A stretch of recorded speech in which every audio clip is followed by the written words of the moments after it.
Assalamualaikum warahmatullahi wabarakatuh. Selamat pagi anak-anak. Selamat berjumpa lagi dalam pembelajaran daring pada hari ini. Untuk pembelajaran daring hari ini, kita akan mempelajari tentang himpunan. Sebelum kita memulai pembelajaran hari ini, kita awali dengan pembacaan basmalah bersama-sama. Bismillahirrahmanirrahim. Mudah-mudahan Allah memudahkan kita dalam menerima dan mempelajari materi kita kali ini. Untuk selanjutnya, kita lihat penjelasan berikut. Himpunan. Yang pertama yang akan kita pelajari adalah pengertian himpunan. Himpunan adalah kumpulan objek yang dapat diartikan atau diterangkan dengan jelas. Jadi di sini maksudnya artinya bisa didefinisikan dengan jelas. Contoh, kita langsung ke contoh himpunan dan bukan himpunan. Kumpulan anak yang tingginya 150 cm. Ini jelas definisinya, anak yang tingginya 150 cm. Kita bandingkan dengan yang di sebelahnya, kumpulan anak yang tinggi. Tinggi itu yang bagaimana? Karena masing-masing punya definisi yang berbeda tentang tinggi. Yang kedua, kumpulan hewan berkaki 4. Jelas hewan berkaki 4. Sementara di sini kumpulan hewan yang lucu. Yang bagaimana yang lucu?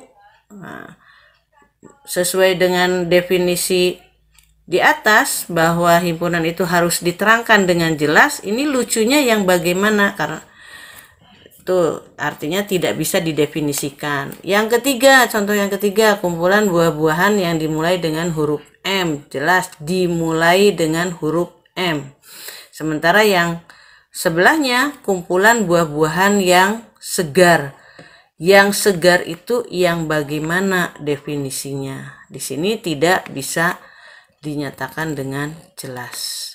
Kira-kira tentang himpunan bisa dipahami. Kita lanjutkan ke bagian yang kedua, penulisan himpunan. Penulisan himpunan itu nama himpunan ditulis dengan huruf kapital. Huruf kapital itu adalah huruf besar.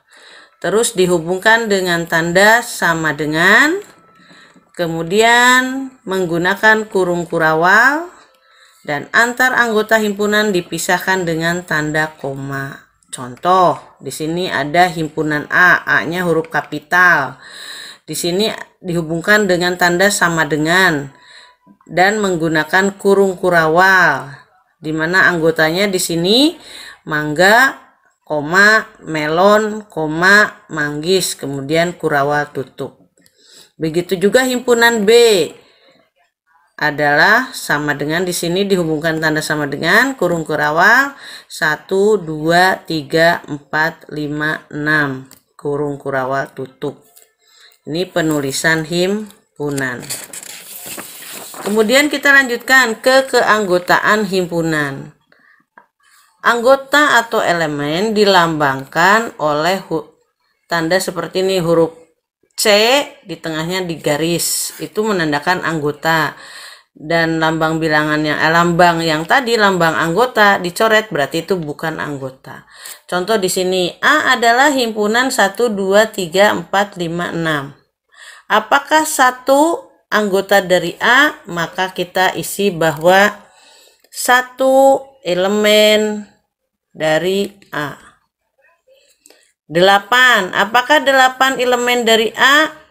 8 bukan anggota dari A karena A hanya sampai 6. Makanya di sini lambangnya E dicoret. Kemudian yang 3, apakah 3 elemen A? Dilihat ada 3 itu adalah elemen A. Itu keanggotaan himpunan. Nah, untuk menyatakan jumlah anggota pada suatu himpunan dilambangkan dengan N tanda kurung. Di sini diisi dengan nama himpunan. Contoh yang tadi, A adalah himpunan 1 2 3 4 5 6. Maka N A itu sama dengan 6 anggotanya. Sampai sini keanggotaan himpunan sudah bisa dipahami ya. Nah, kita lanjutkan menyajikan himpunan. Menyajikan himpunan ada 3 macam. Yang pertama dengan enumerasi atau menyebutkan anggotanya. Yang kedua menuliskan sifat-sifat anggotanya atau dengan kata-kata. Yang ketiga dengan notasi. Nah, bagaimana contohnya dari masing-masing? Contoh sekarang di sini menyebutkan anggotanya. Contoh himpunan A. Jadi ditulis satu persatu anggotanya. Mangga, manggis, melon. Yang himpunan B 1, 3, 5, 7, 9. Di sini ini mendata anggotanya. Jadi menyebutkan satu persatu. Sementara yang dengan kata-kata, contohnya bagaimana? Tadi A adalah himpunan mangga, manggis, dan melon. Maka dengan kata-kata di sini A adalah himpunan nama buah-buahan yang dimulai dengan huruf M. Dan yang B yang tadi 1, 3, 5, 7, 9, maka dapat kita tulis dengan kata-kata bilangan ganjil yang kurang dari 10. Yang ketiga, menuliskan dengan notasi. Notasi di sini ada X, huruf X. X itu adalah pengganti dari anggota-anggota himpunan. Jadi di sini untuk himpunan A yang tadi manggis, mangga, dan melon, di sini X. Demikian hingga X adalah nama buah-buahan yang dimulai dengan huruf M. Di sini ada garis lurus, dibacanya demikian sehingga. Yang B sekarang, tadi ini adalah 1, 3, 5, 7, 9. Mulai dari angka 1 terus 3, kita tahu itu adalah bilangan ganjil. Tadi di B bilangan ganjil yang kurang dari 10. Maka di sini kita tulis himpunan B dengan notasi pembentuk himpunan X sedemikian sehingga X lebih kecil dari 10 dan X adalah bilangan ganjil. Jadi ini menyajikan himpunan dengan 3 cara: mendaftar anggotanya, menuliskan dengan kata-kata, dan menuliskan dengan notasi pembentuk himpunan. Kira-kira sampai sini sudah dipahami. Nah, kita lanjutkan. Dalam himpunan ada yang dikatakan dengan himpunan kosong. Himpunan kosong itu adalah himpunan yang tidak mempunyai anggota. Tidak mempunyai anggota. Yang himpunan kosong dilambangkan dengan kurung kurawal dan tidak ada anggotanya atau 0 dicoret. Huruf O dicoret di sini. Contoh, yang bagaimana himpunan kosong? Di sini, bilangan cacah kurang dari 0. Bilangan cacah kita tahu mulainya adalah dari 0, 1, 2, 3, dan seterusnya. Yang kurang dari 0, bilangan cacah ada tidak? Tidak ada. Maka di sini itu adalah himpunan kosong atau 0 dicoret, himpunan kosong. Yang kedua, himpunan ayam beranak. Kita tahu ayam tidak mungkin beranak. Ayam itu bertelur. Maka di sini tidak ada anggotanya. Maka kita tulis ini himpunan kosong. Himpunan bilangan antara 21 dan 24. Di antara 21 dan 24 ada himpunan berapa? Di sini 2, 2, dan 2, 3. Apakah bilangan 22 dan 23 bisa habis dibagi 3? Tidak, berarti di sini untuk ini adalah himpunan kosong. Itu tentang himpunan kosong. Tapi lain halnya dengan contoh ada himpunan 0. Ini bukan himpunan kosong. Ya, ini bukan himpunan kosong. Tapi itu adalah himpunan 0. Ya, beda dengan yang tadi kurung kurawal tidak ada anggotanya, tapi di sini ada anggotanya 0. Berarti ini 0 bukan himpunan kosong. Ini namanya himpunan 0. Itu tentang himpunan kosong. Yang selanjutnya adalah himpunan semesta. Himpunan semesta adalah himpunan yang memuat semua anggota yang dibicarakan, dilambangkan dengan huruf S. Contoh misalkan A adalah himpunan 1, 2, 3, 4, 5, 6, 7. Nah, semesta yang mungkin dari himpunan A bisa saja S himpunan 1, 2, 3, 4, 5, 6, 7, 8, 9. Atau juga S himpunan bilangan asli. Atau juga S himpunan bilangan bulat. Sekarang misalkan ada B. B adalah himpunan mawar, melati, kenanga.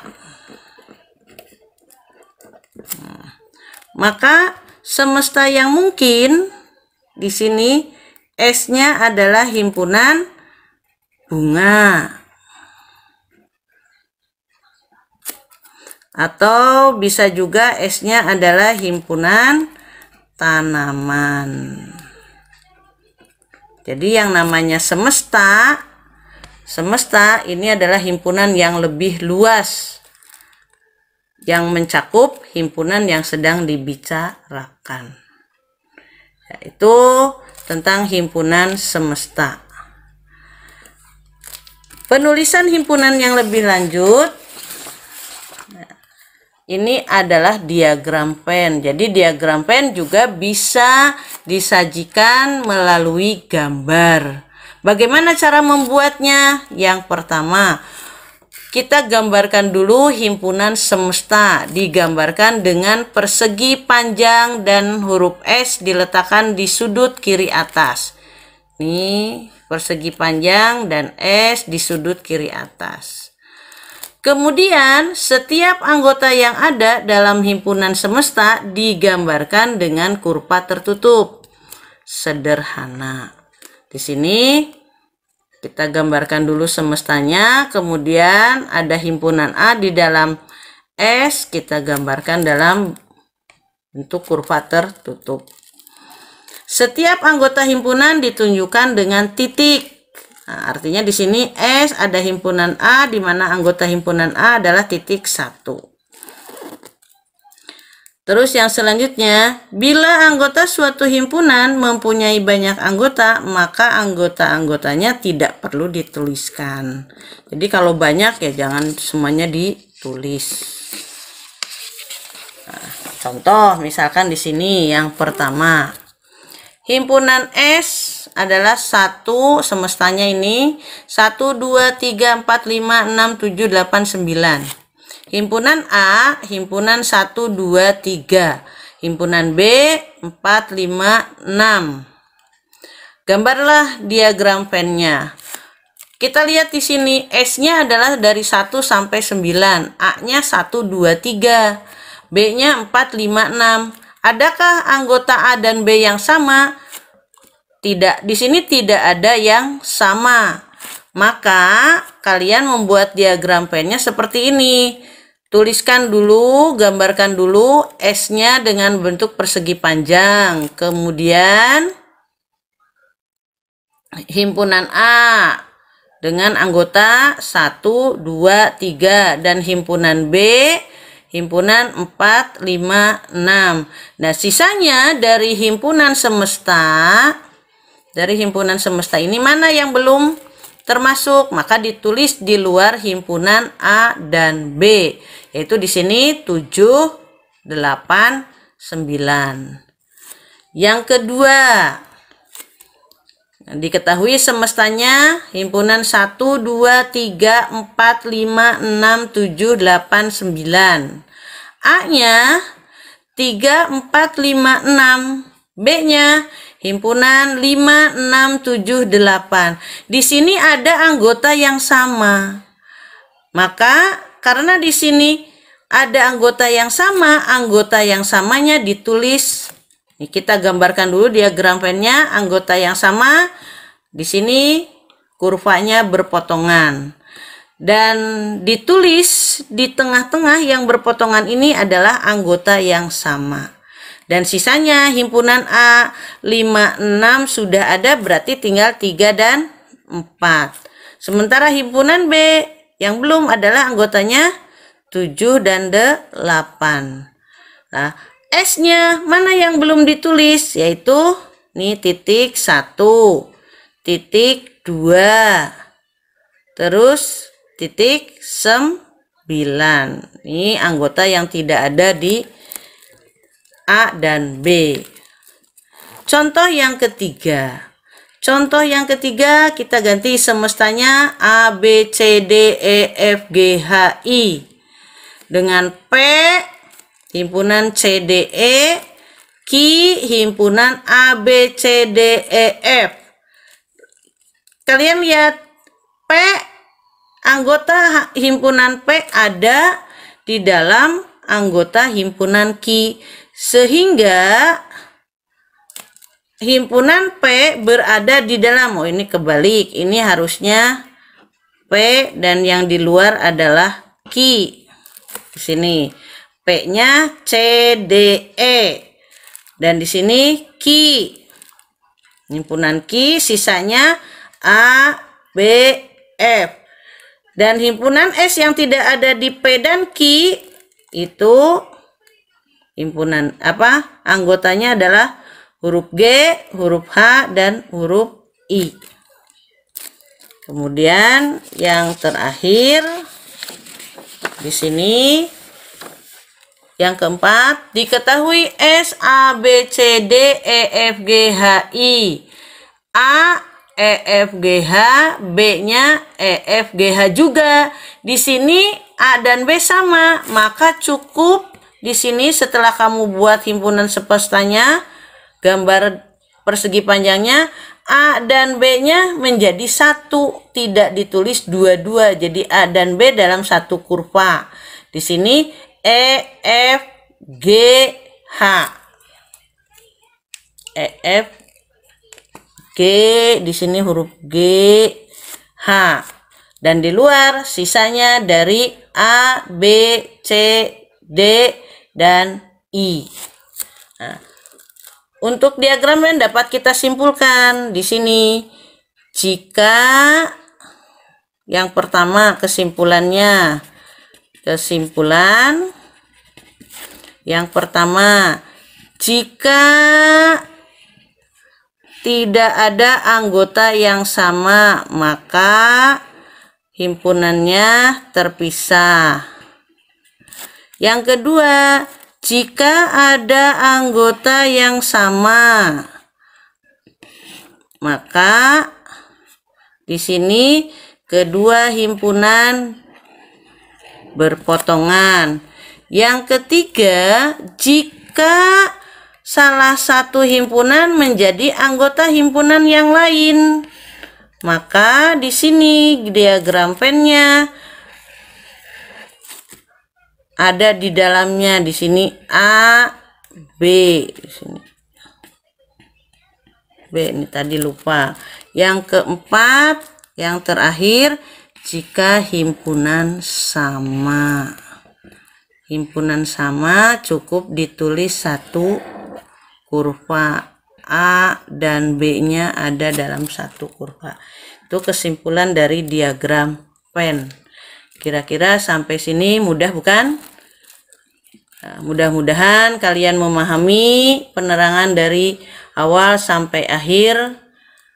Dan untuk bisa lebih memahami, kalian bisa lihat latihan di buku pendamping. Demikianlah pembelajaran kita hari ini. Untuk lebih memahami, kalian bisa melihat di dalam buku pendamping yang sudah kalian dapatkan. Mudah-mudahan dengan mempelajari buku pendamping kalian lebih memahami dan menguasai materi himpunan pada hari ini. Marilah kita akhiri pembelajaran hari ini dengan pembacaan hamdalah bersama-sama. Alhamdulillahirabbil alamin. Sekian, assalamualaikum warahmatullahi wabarakatuh.